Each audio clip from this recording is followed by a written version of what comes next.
This video is about an executive function called inhibitory control. Inhibitory control is when you recognize and stop doing something that isn't working and decide to try another strategy.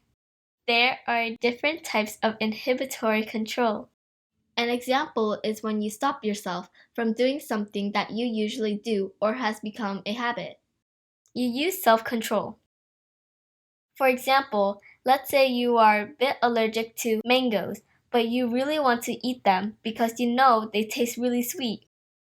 Using inhibitory control, when you see a mango, you resist the temptation to eat it because you know you will get itchy and swollen if you do. Self-control is very big on how to stop yourself from doing something. When you are working with VMT, only one person can be in control of the screen at a time. This means that a common form of inhibitory control in VMT activities happens when turn-taking, or either holding back so that others can try, or being brave and taking action when you would normally watch. Taking turns is important because you get to see other people's point of view and their opinions. if you have the control the whole time, you're not letting nobody else participate.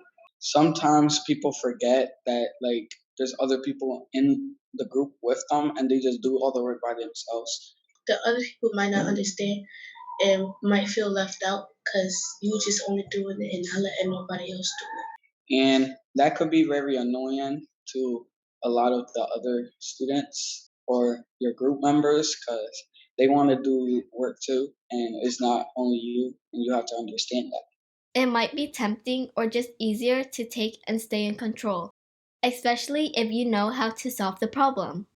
However, exercising your inhibitory control helps you collaborate with others and learn from their ideas.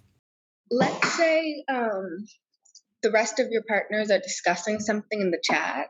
I'm not sure about other people, but I would probably have the urge to just take control and start doing it.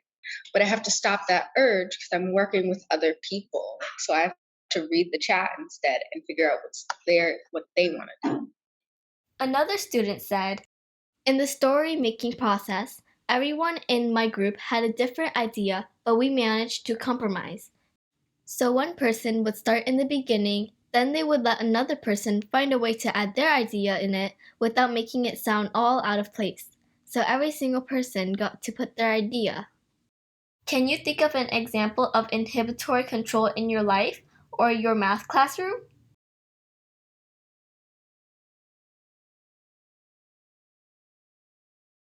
Another example of inhibitory control is when you realize that your idea or understanding has to change. Here's an example. Have you ever realized that you've been singing the wrong words to a song all along? And when you find out the real words, you have a hard time correcting yourself to sing it in the right way? An example of inhibitory control would be to learn to sing the lyrics the way they were written, instead of the way you thought they were all these years. In VMT, this could look like revising your previous understanding of a math concept and applying the new understanding to your math solving. For example, in the tortoise and the hare activity, when we were asked to interpret the graph, we might first see it like a picture. Looking at this graph, we might be tempted to say that the fox starts in the lead because his line looks furthest away from the start. However, if we stopped and reflect, we might use what we know about distance time graphs and realize that it actually means that the fox started moving later than both the tortoise and hare. Can you think of another example of inhibitory control in VMT?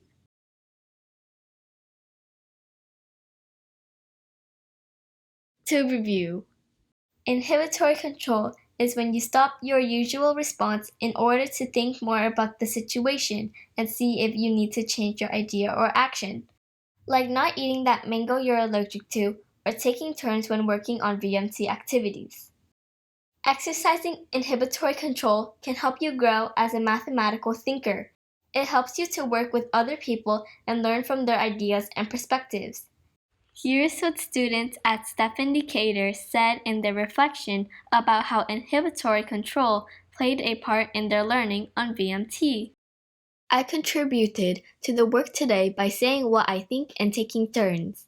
I enjoy today's activity because we learned how to not argue when we take control and hog it, and how we got to share our thoughts about the tortoise. Some of the questions were hard, but my group helped me out. When I didn't understand something, I would ask for help from my classmates. When I didn't understand something, I stopped and watched my group members. It takes a lot of self-control to just not take control and just to talk it out, but sometimes you would want to take control because you already know the answer. Working with other people and their ideas help you think in new ways about what you know about mathematics, strategies, and working together to problem solve. Executive functions like inhibitory control, cognitive flexibility, and working memory can even be combined or work together to help you be a better mathematical thinker. Listen to this example. I had an answer for it that I thought was correct, but somebody on my team had a different answer, and I had to listen. And once I listened and actually heard where they were coming from and their answer, I realized that theirs was correct and mine wasn't. So that changed what I thought about the answer. In this scenario, the student is exercising both inhibitory control and cognitive flexibility. She suppressed her initial assumption that she was correct in order to listen to her teammate, and as she listened, she was able to change her mind or be cognitively flexible. In summary, cognitive flexibility is about being open to new ideas.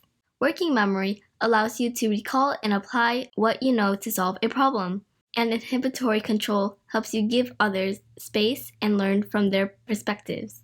When you use and build on these executive functions, you can become a stronger mathematical thinker.